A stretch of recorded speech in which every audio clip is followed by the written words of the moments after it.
All right, what's going on, everyone? I'm excited to be doing this mock draft. It's my first one that I'm going to be doing, and it will might be different than most of the mock drafts that you see out there. My reasoning for things will be a little bit different, and that is the point of a mock draft, is that you want to be able to mix it up. I do think this is what is going to happen. This draft is a one-round mock draft where I am the general manager for every team.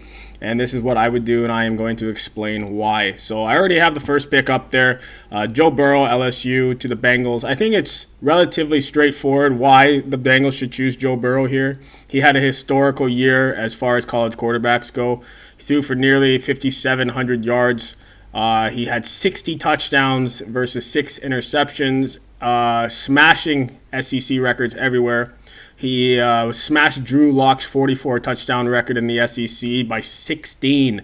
16 touchdowns more. What a beauty. Joe Burrow absolutely balled out this year. Let's not kid ourselves. He played on a next level that we've never seen before, unprecedented levels. And Joe Burrow is deserves the first pick, to be the first pick in the draft. And I think if the Bengals do not choose him here, everyone's getting fired. Like, this is a slam dunk as far as it goes. Even if Joe Burrow turns out to be somewhat of a mediocre quarterback, you just need to take him here. It's just something that you have to do, and that is it. However, there was recently an interview on the Dan Patrick Show where Joe Burrow was talking about how he wanted to go to a team that was committed to winning. And that does not sum up the Cincinnati Bengals very well. It's widely known that Paul Brown, the owner of the Cincinnati Bengals, cares more about making profits off of the NFL rather than winning a Super Bowl.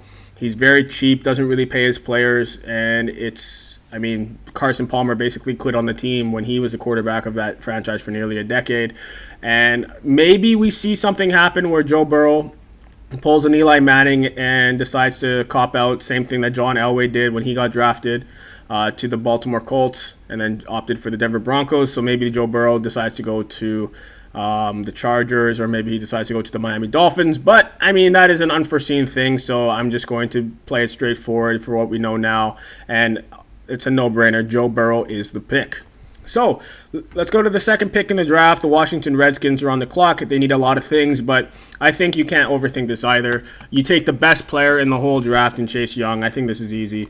You draft him up, and you take him, and you make him an edge rusher. They did trade up for Montez Sweat in the previous draft, and he had a pretty good rookie year. I think he had 8 sacks or something along those lines. And they already do have Ryan Kerrigan. But Ryan Kerrigan's getting a little bit older now, and I think they might move him, to be honest with you. Like, having Chase Young off the edge is an upgrade to Ryan Kerrigan. We've seen what the Bosa brothers have done since entering the league. Like, Nick Bosa absolutely dominated last year. He was unbelievable as a rookie, and Chase Young has pretty much a guarantee to at least replicate what he did, if not surpass what he did, because Chase Young is that talented of a player. And I think it's even if they don't have a pressing need at edge rusher, I think Ron Rivera coming in there in Washington, I think it's just going to be so easy to choose Chase Young, run to the podium, and then just wait for your next pick. But the Washington Redskins are just ecstatic to be able to get the second pick in the draft and choose a generational talent like Chase Young, and I think this is as far as you need to go. So the Ohio State edge rusher is chosen by the Washington Redskins, and now we're going to go on to the Lions pick. So now the Lions picking number 3, and in my opinion, this is where the draft starts.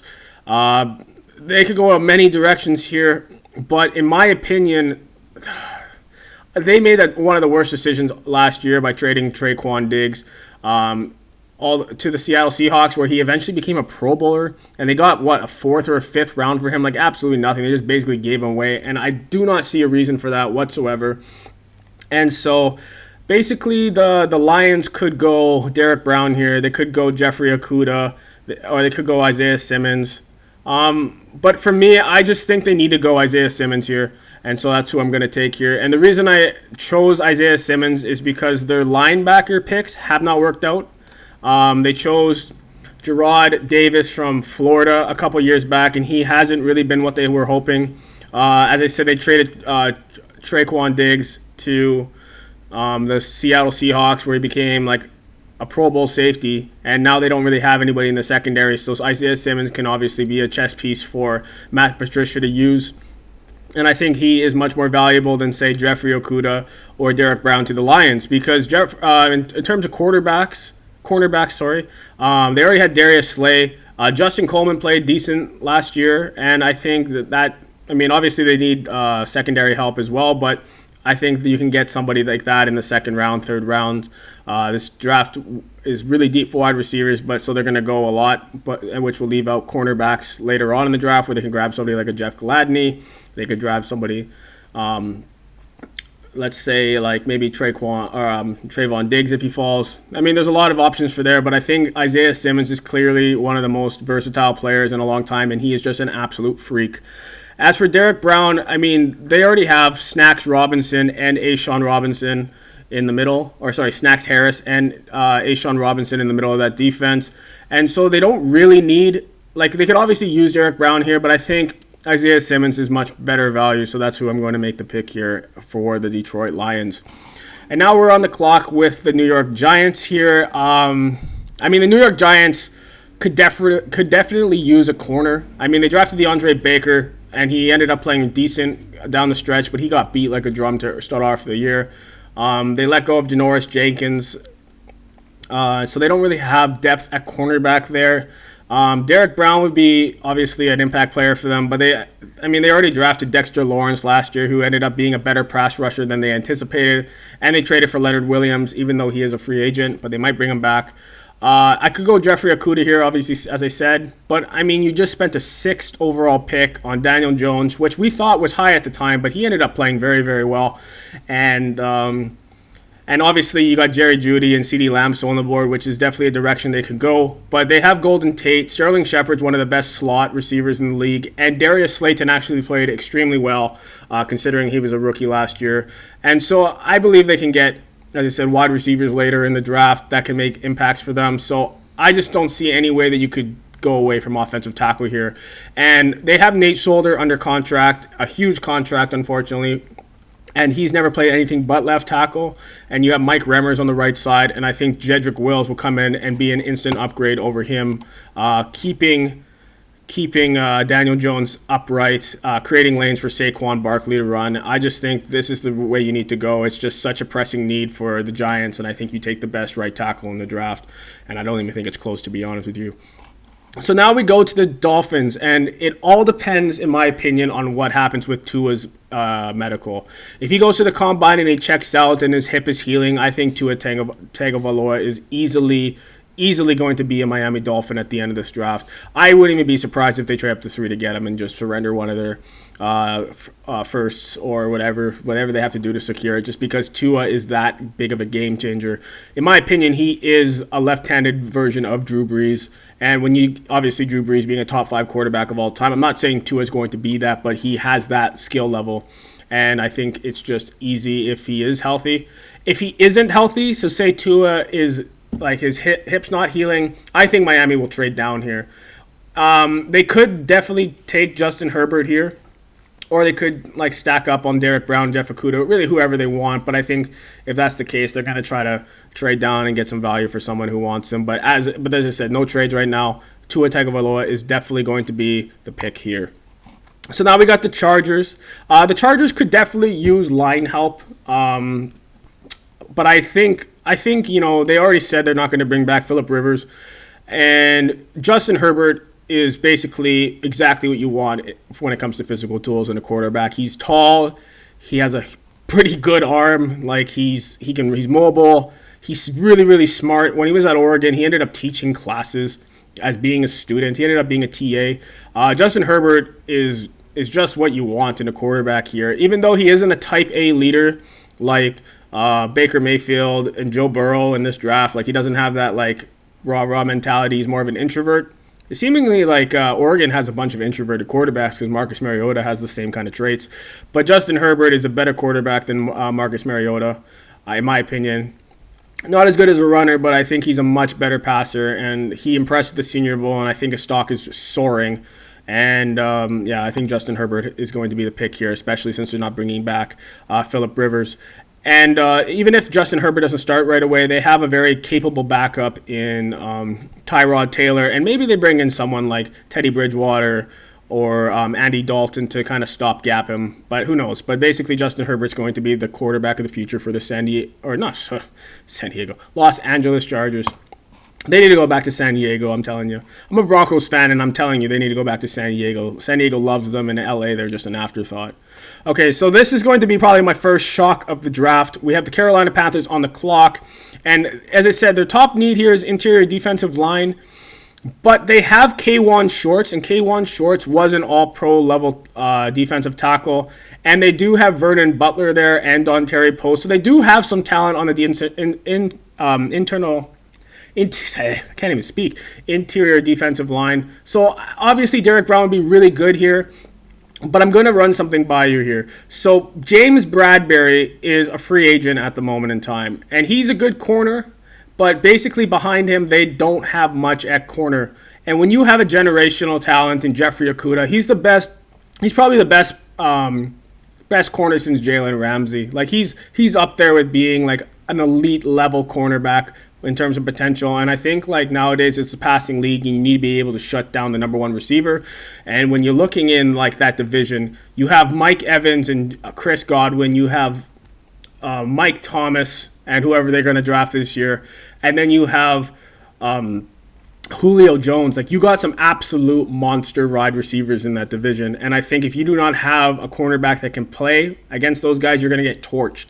And the defensive line can only do so much, and I think cornerback is a much more important position for them. So I'm going to go Jeffrey Okudah because they very well could lose James Bradbury into free agency, and I think Jeff Okudah gives them a fresh start at corner, which gives them the best cornerback since Josh Norman. And Josh Norman was actually really good for the Panthers. He hasn't been really great for the Washington Redskins, and wouldn't be surprised if he gets chopped, gets cut.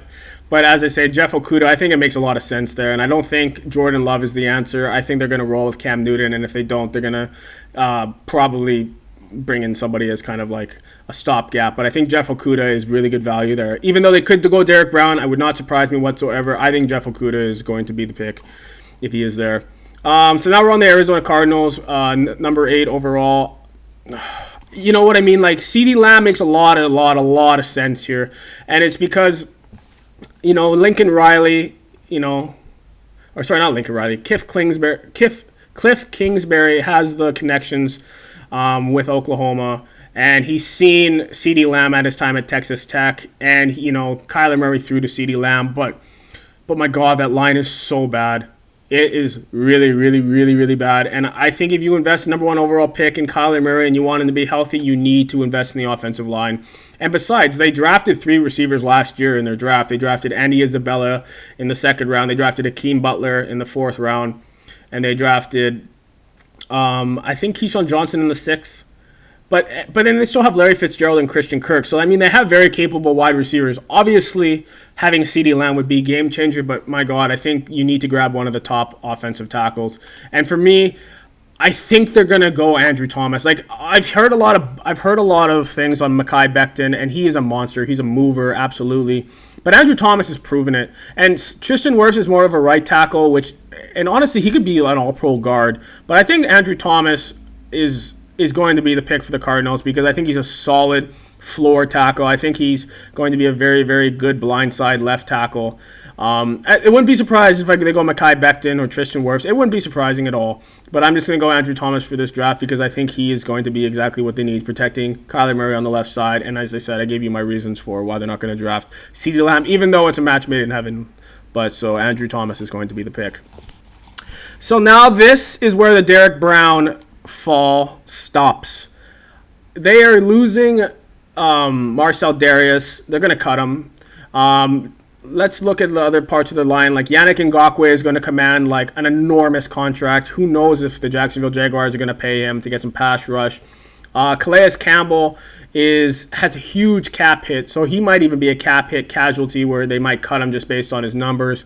And then so basically they have Taven Bryan in the middle, but Taven Bryan is, I don't know, like he hasn't really been doing that much. And I think Derek Brown is just what they need to get back to their dominant ways on the defense. Like when the Jacksonville Jaguars made it to the AFC Championship game, I mean, with Blake Bortles as your quarterback, that poor. I think, they had the dominant defense. They had an amazing defense. And I would, obviously, if Okudah drops here because the Panthers take him, I'm taking Okudah here, no questions, like running up, not even letting 10 seconds go by. I'm just clicking it. But Derek Brown, I think, is the best player on the board. So the value is there, the need is there, and I think Derek Brown will make the Jaguars one step closer to having the dominant defense they've had before. So Derek Brown is the pick here. So now we go to the Cleveland Browns. I just don't see anything they can do besides taking a tackle here. I mean, they could trade for Trent Williamson in free agency. It's very possible, but the Cleveland, no matter how bad Cleveland was last year, they are absolutely stacked in almost every position. Their defense is balling. Myles Garrett's one of the best players in the whole league. Odell Beckham and Jarvis Landry, Antonio Callaway, those guys are good. And Njoku's going to come back. He's good. Baker Mayfield is going to take a step forward next year. I think he really got humbled this year. I think he'll bounce back. And so I think the only thing they really need is an offensive tackle. And who do I take? Tristan Wirfs or Mekhi Becton? I honestly think they're going to take Mekhi Becton. I think he's going to be a quick riser in the draft. He's an enormous human being, and I think he's going to be able to fit in with what they want to do in Cleveland. And I think Kevin Stefanski is going to look at Mekhi Becton and just see the upside that he can have in him, and I think they're going to take him here. And so I'm going to have Mekhi Becton going number 10. The Jets, so the Jets need a wide receiver. They need edge rush, and they need an offensive tackle. So I've taken a look at their depth chart, and their offensive line is horrible. Genuinely horrible. They have, really nobody redeemable on that offensive line, and you have the number 3 pick in Sam Darnold. And you got to keep him upright. Obviously, having a top-tier receiver like CeeDee Lamb or Jerry Jeudy in this spot would be ideal.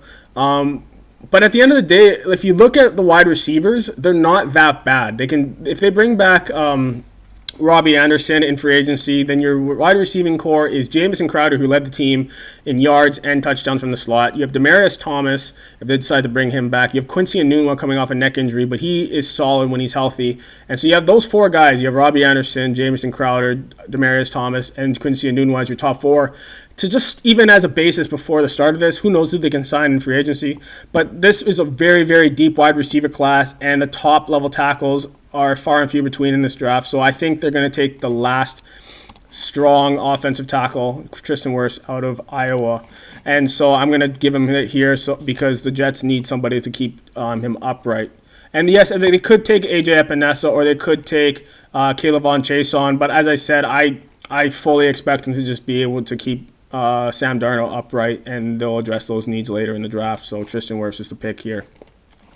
I don't think this needs to be overthought. I think the Raiders they need a wide receiver in the worst way. Antonio Brown experiment failed tremendously. Tyrell Williams is a good receiver, but he's a number 2 receiver. They have Hunter Renfrow in the slot. They need a number 1. And whether or not it's CeeDee Lamb or Jerry Jeudy, I'm not sure, because they're both studs, and it all depends on who Mike Mayock likes better because he has his choice.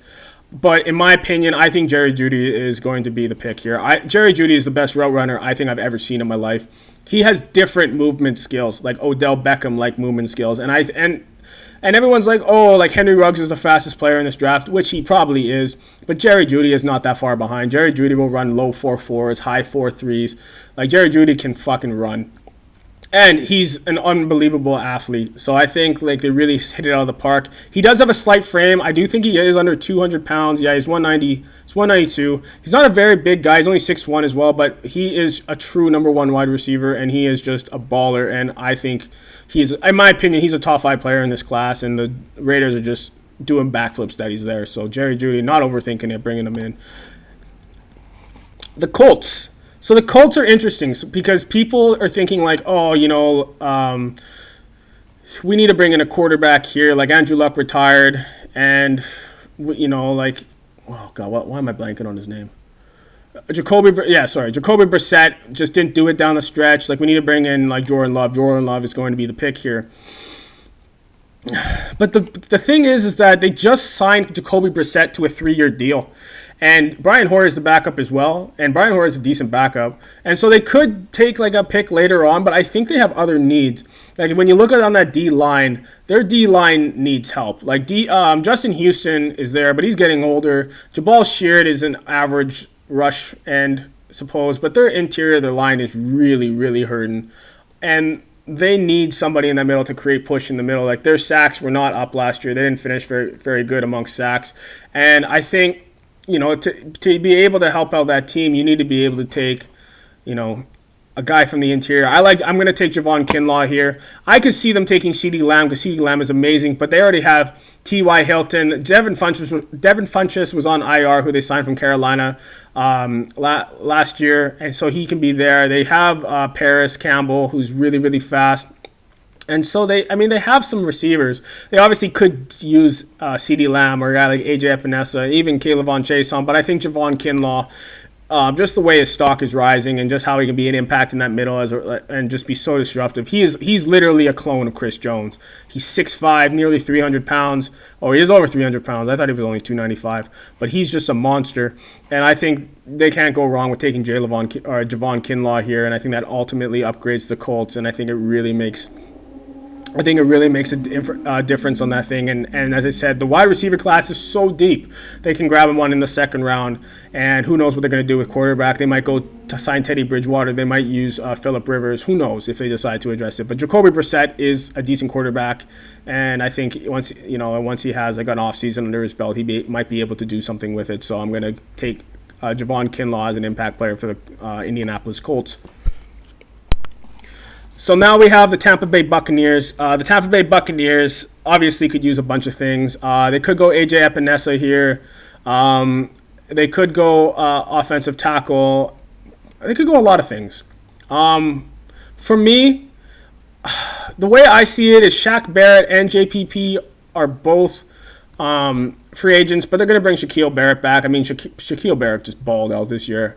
I'm a Denver fan, and he never got any chance to really play because of Bradley Chubb and Von Miller, but my God, I did not expect 19.5 sacks from him. He absolutely played like a monster. But as for Tampa Bay, their offense is insane. They're going to take a running back later to make that offense more balanced, but their wide receivers are out of this world. They drafted Sean Bunting last year in the secondary, so I don't think they're going to go safety or in the secondary with their pick. They do need help on the defensive line, though. They do have Vita Vea, an absolute monster in the middle, and I do like A.J. Epinesa here. But I have to, and you know what? I really want to take Jordan Love here, but I'm not going to because I don't think Jordan Love is going to be the pick here. I think they're going to roll with Jameis Winston, maybe even take Phillip Rivers. And I think A.J. Epinesa is going to be too much of a value here, so I'm going to take A.J. Epinesa here for the Tampa Bay Buccaneers. I think he's really good value for them there. The Denver Broncos, my God, they need a wide receiver in the worst way. Cortland Sutton's a monster. Deshaun Hamilton is nice in the slot. I mean, he had some drops issues this year. I mean, I just don't see anything they can do besides taking the best receiver. It's either going to be Henry Ruggs or it's going to be CeeDee Lamb because they need a difference maker on the opposite side of Cortland Sutton because Cortland Sutton absolutely underrated in my opinion. I know I'm biased, but he was underrated. He was balling out. He beat the best corners in the league. I'm not going to talk anymore about that, but basically they're going to run up and they're going to hand in the card for CeeDee Lamb. I just don't see another way around it. So here we go, CeeDee Lamb to the Denver Broncos. So now we're on the back half of the first round. I mean, I'm going really slow, but I'm making my picks very, very known here. Or why I'm doing it. I think edge rusher here. I don't think you really need to. I don't think you really need to complicate this. Atlanta needs edge pressure. They're letting go of Vic Beasley. Vic Beasley's going on free agency. They already tweeted that they're not bringing him back. So Caleb Von Chason is definitely raw here, but they need it. They need Caleb Von Chason here. I think he just really makes sense here, and that's who I'm going to take. So Caleb Von Chason to the Atlanta Falcons. The pick number 17, I really want it to be Xavier McKinney, but they're going to lose Byron Jones in free agency. They need to sign Amari Cooper. They need to sign Dak Prescott to a long-term deal. Maybe they franchise him, but they need to sign Amari Cooper. They can only sign one of them. And they don't have a whole lot of a cap space, so I think Byron Jones is going to walk. And that which only leaves them with Chidobe Awuzie in the back end on corner. They do need a need at safety, but I think they can grab a safety in the second round. I think they need to bring in Christian Fulton from LSU. I like C.J. Henderson as well, so it could be either one of those guys. But I think Christian Fulton will be the pick for the Dallas Cowboys, and hopefully they hope that this LSU Tiger will turn out better than the last LSU Tiger they took in Morris Claiborne. But Christian Fulton, I think, is the best corner on the board. I mean, according to this, but also according to me in my rankings. So I think Christian Fulton will be the pick here for the Dallas Cowboys. The Miami Dolphins. The Miami Dolphins obviously have a lot of things they need to address as well. I mean, they don't really have a good edge rusher on the board right now. They don't need a safety. They don't need a quarterback because they just drafted Tua. In my opinion, they're going to be able to take... where is he? In my opinion, they're going to take Josh Jones from Houston. I think they need to. I don't think Josh Jones is going to last to their next pick.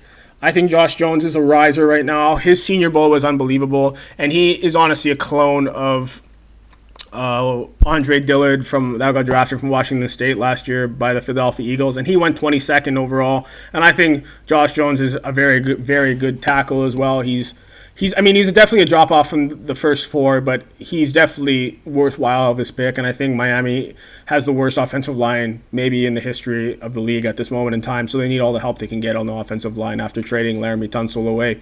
So I think they need to go Josh Jones here, secure one of the tackles of the future in this pick. As for the Oakland Raiders, this is the pick they received from the Khalil Mack trade. So this will be Chicago's pick. And here, they could go corner because they traded away their corner to the Houston Texans last year, Garyon Conley. They don't need safety at all. They drafted one last year, even though some good safeties on the board. They don't need a running back or anything like that.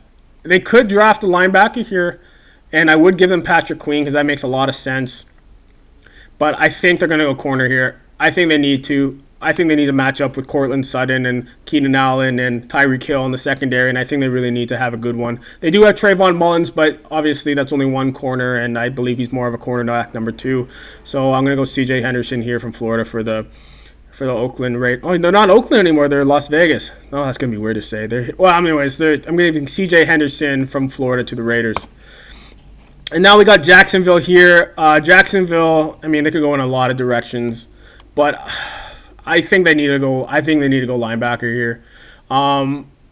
They just took Derek Brown in the first, and they have Miles Jack in the back there. But ever since Talvin Smith retired, who knows what's going to come back? He might come back. I heard they haven't even talked to him since he came back. But they do need a linebacker, a rangy linebacker to kind of making sure on the back end. They do need a corner as well, but as I said, all the good corners right now are off the board. I really like Jeff Gladney, but I think this is a little high for him. I like Trayvon Diggs as well. But I don't think that's the way they're going to go. I think they're going to go a linebacker here. And so I'm going to go take a linebacker, and I'm going to go Patrick Queen. Because I think he's faster. I think he's more athletic, higher upside than Kenneth Murray.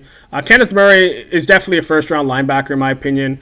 But I think Patrick Queen has higher upside, and I think he's a riser right now, and I wouldn't be surprised if even Oakland took him with the last pick that I just gave C.J. Henderson to. So I think Patrick Queen at number 20 will make a lot of sense. He's rangy. He's going to fill in nicely for Talvin Smith, and I think he's just going to make that defense one step closer to becoming as elite as they were back a couple years back. So Patrick Queen is the pick. This is not a very hard selection in terms of position, because wide receiver is obviously what they need. But I think it's more difficult for selection than I want to anticipate. And the reason I say that is because, give him Henry Ruggs. Henry Ruggs is the fastest player. But they already have Deshaun Jackson. And, having the same kind of receiver all of the time is not really the best. You kind of want like a mix. And I guess they do have Alshon Jeffrey, but he's always hurt. And so I really want to take T. Higgins here. But at the end of the day, I think if Henry Ruggs does run like mid to low 4.2s, which is what he's projected. I think he might go earlier than 21. And, Deshaun Jackson is getting a little long in the tooth, so I think I'm just going to go Henry Ruggs here, even though I do want to go T. Higgins. And Laviska Shenault is also one of my favorite players in the whole draft, but I think, Henry Ruggs playing for the Eagles, giving Carson Wentz an absolute dynamite-type target down the field is what they're going to go, so let's go Henry Ruggs. So now the Buffalo Bills are on the clock, and in my opinion, this is where T. Higgins will go. I think T. Higgins is a big-bodied wide receiver, 6'4". I think he is exactly what Josh Allen needs. Josh Allen is not the most accurate quarterback. He needs a lot of forgiving traits when it comes, or he needs like a forgiving, big-bodied wide receiver because he's kind of wild. And right now he's throwing the smallest targets probably in the league, in John Brown being under 6 feet, Cole Beasley being under 6 feet. He has Drew Knox, who's a big guy. I think he's 6'4", but at the end of the day, T. Higgins, I think he gives him a big body wide receiver, and that's what Josh Allen needs. He needs a big guy like that to go up and get it. I think T. Higgins is going to be the pick here. I feel that's a little low, ranking him 34th best player. I think he's way better than that. So now we're at the New England Patriots, and they could go any direction. They could take Cole Kmet here, the tight end from Notre Dame. Who knows where he could go? He could go first round. He could go third round. Cole Kmet is a very, very good player, but I feel like that's just reaching here. Like, I feel like, they might even sign Hunter Henry in free agency, or they might sign Tyler Eifert. They might just grab a tight end in free agency because tight ends don't usually do very well in their first year. So I think, personally, the New England Patriots are going to go Laviska Shenault here. And the reason I say that is because they drafted N'Keal Harry last year, but N'Keal Harry hasn't really progressed the way they want to, and I know it's only his first year. But Tom Brady has vocally said, I need weapons. I don't care about if you pay me $30 million because that's what the Patriots offered him. They said, I need weapons around me. And Laviska Shenault is the ultimate weapon. He will be a way better version of Cordero Patterson when Cordero Patterson was on the New England Patriots when they won the Super Bowl. And I think Laviska Shenault will be like the long-term answer there for Tom Brady or whoever eventually will replace Tom Brady. And so I think Laviska Shenault is a great pick for the New England Patriots here. So now we're at the 24th pick. I really, really want to go receiver here. I really want to go Justin Jefferson here. But look who's on. Like, Jordan Love's on the board. And you never know what's going to happen with a quarterback situation in New Orleans. I think Drew Brees is going to come back. I think Drew Brees is going to play for at least another 2 years. He's a stud. And he played well. Like, people were like, his play dropped off. And, like, he only threw, 3 picks this year or something like that. He threw very low interceptions. And he was hurt for the majority of it. And so I think if they draft Jordan Love, who's probably about a year away from playing anyways, and they let Teddy Bridgewater walk because he's going to have a lot of offers, or at least a high money offer from one of the free agent teams because he balled out this year, winning 5 games for Sean Payton and the New Orleans Saints. I think they have to take the quarterback of the future here in Jordan Love. I think he's the best player for them right now, and I think that makes the most sense. They could go other positions. They could go Yetur Gross-Matos, but they just traded up and traded a first-round pick for Marcus Davenport the other year. And I just think it makes most sense just to take Jordan Love here. I think that's the best need. Obviously they need wide receiver, but as I said many times already, there's a very deep draft, and they can grab a really impact player next round. So I think Jordan Love's the guy. So Jordan Love, as it is to the New Orleans Saints. So now we have the Minnesota Vikings. It all depends if Anthony Harris decides to leave or not. If they do, they can track a guy like Xavier McKinney. But let's be honest with ourselves. Xavier Rhodes was really bad last year. His nickname was Rhodes Closed. Now basically Rhodes Open. He was one of the worst quarterbacks, even though he made the Pro Bowl. But Pro Bowl's a big joke. It's a popularity contest. He played terrible last year, and the Minnesota Vikings really need some reassurance in the back. They have Trey Waynes, but Trey Waynes is, physically, he's a monster. He can run so fast, but I don't think his technique's very good. Mike Hughes, I really like Mike Hughes, but I don't know. He obviously hasn't been able to progress to a starter role yet. Mackenzie Alexander was very good for Clemson, but I think they need to go cornerback here. And so I like Trayvon Diggs. I could definitely see them going Jeff Gladney, but I think Trayvon Diggs has the highest upside, and it makes sense with with Stephon Diggs being there. I don't know how much that really makes a difference. You know what I mean? Like, I don't think Mike Zimmer is going to be like, oh, yeah, hey, Stephon, I love you so much. I'm going to draft your brother just because you're part of this team. I don't think that's the way it works. I genuinely think he's one of the best players on the board.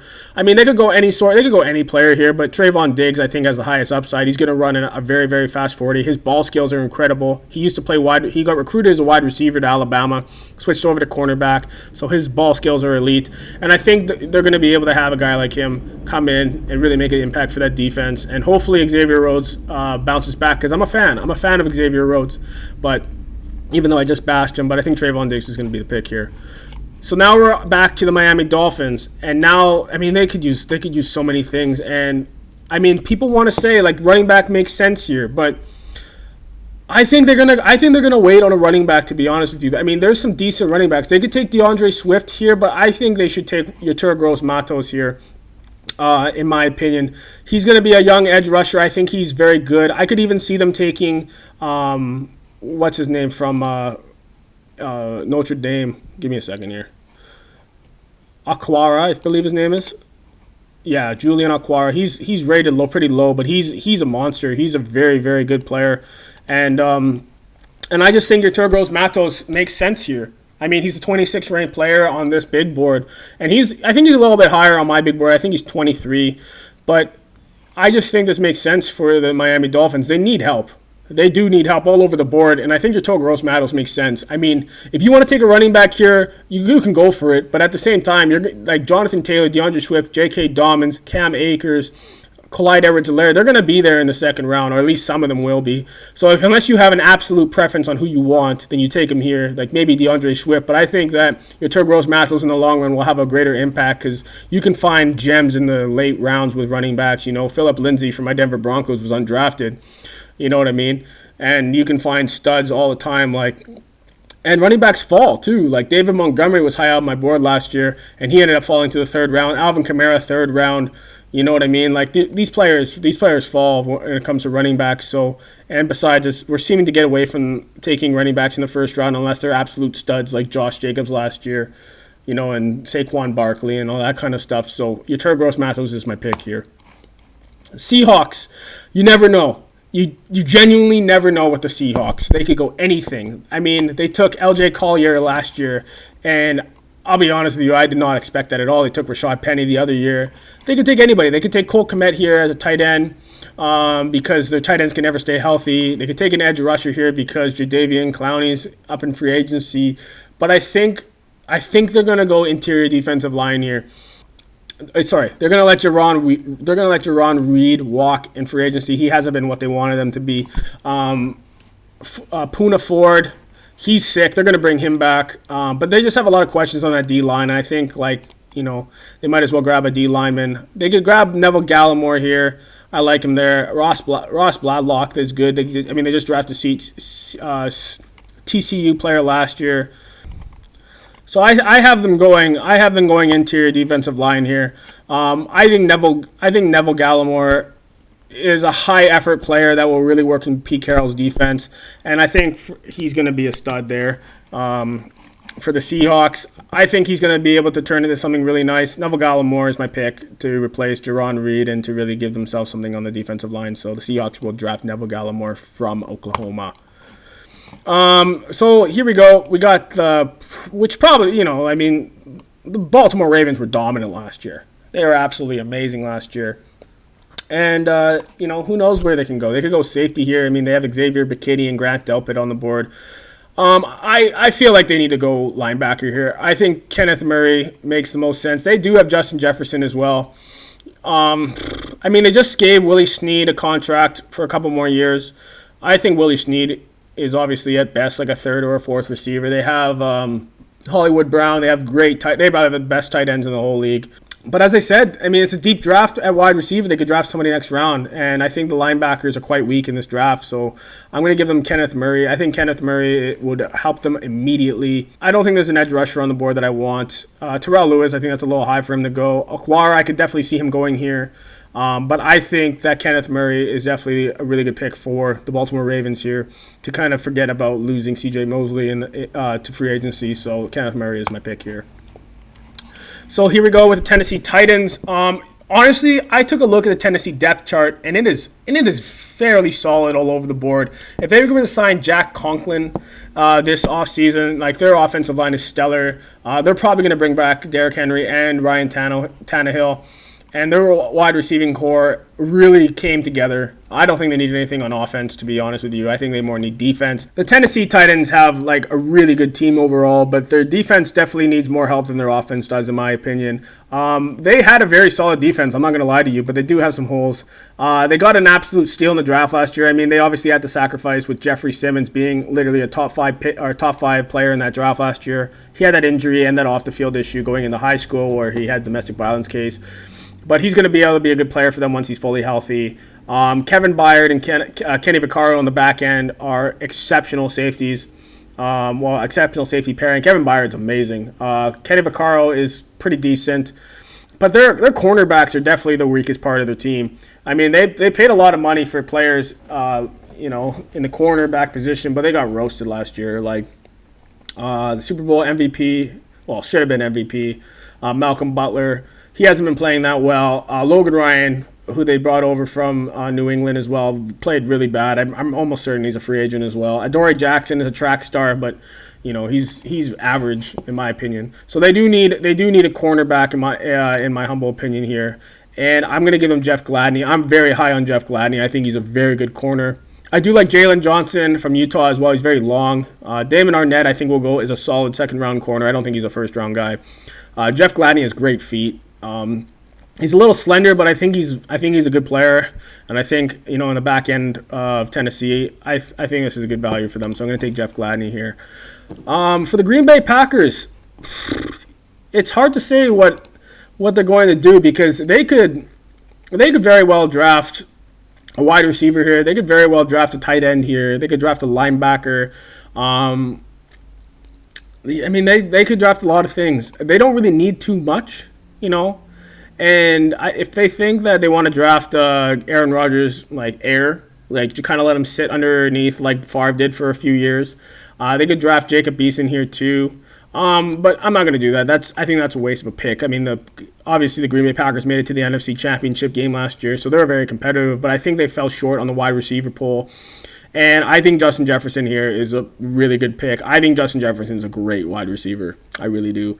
And I think he's going to take some pressure off of Devontae Adams. I wouldn't be surprised if they go Cole Kmet here, but Aaron Rodgers in his career has never really used tight ends. Like he's had Jermichael Finley, he's had Jimmy Graham, he's had solid tight ends, but he's never really used them. He's more of a wide receiver guy.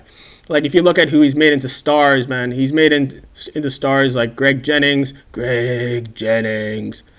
He's made into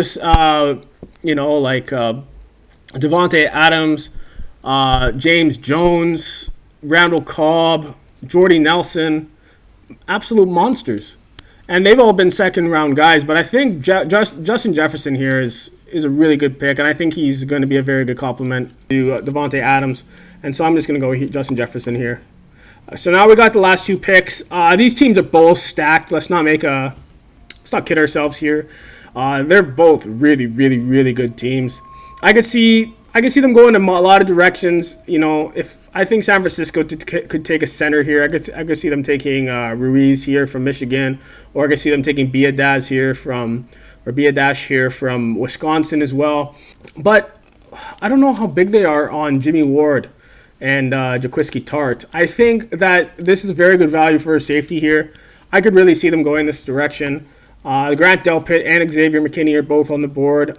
I mean, I could see them taking a lot of things here, but I'm going to go Grant Delpit here.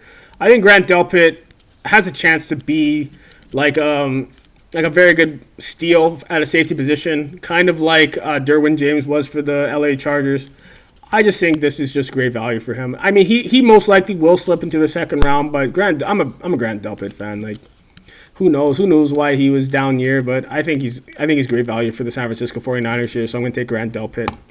And for the final selection of this draft, to the Kansas City Chiefs, it's hard to say, but I think they need a running back here. I mean, they don't really need a lot, do they? I mean, they could go corner here. One corner I really like is the Utah corner, Jalen Johnson. AJ Terrell, I mean, his stock is going to be down after getting roasted in the LSU game. I think it's too high for Noah Igbingin. I don't know. I don't think that's really said it. David Arnett, I don't think that's it. Cameron Dancer is a good corner. If they do go corner, I think they go Jalen Johnson. But I think they're going to go running back here. I think DeAndre Swift is a steal at this position. I don't think they need safety. They have Tyrann Mathieu back there. I mean, they could use the other one, but Xavier McKinney, I don't think so. I think they're going to go DeAndre Swift. I think this gives them good value at the end of the second round. And DeAndre Swift can do it all. And it depends. It depends if they trade for Le'Veon Bell. I heard that's a thing.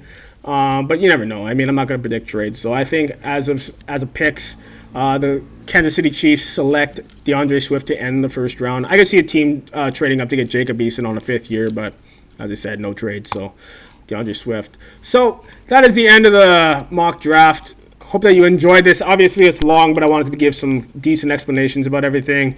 Let me know in the comment section below what you think, how you would do things better, if you think my explanations for things were good, or if you want more of like a condensed kind of thing. But I think it's really interesting to be able to talk about all these things at length and give ideas of why things are certain ways and why I decided certain picks. But it doesn't matter. Thank you for watching. I appreciate you, and I will be coming out with more mock drafts in the future. So please hit the subscribe button to never miss a pick or never miss a draft. And I'm looking forward to interacting with everyone because everyone has their own opinions about this kind of stuff. So please leave me a comment and tell me what you think. So thank you for watching, and I will see you next time. Later.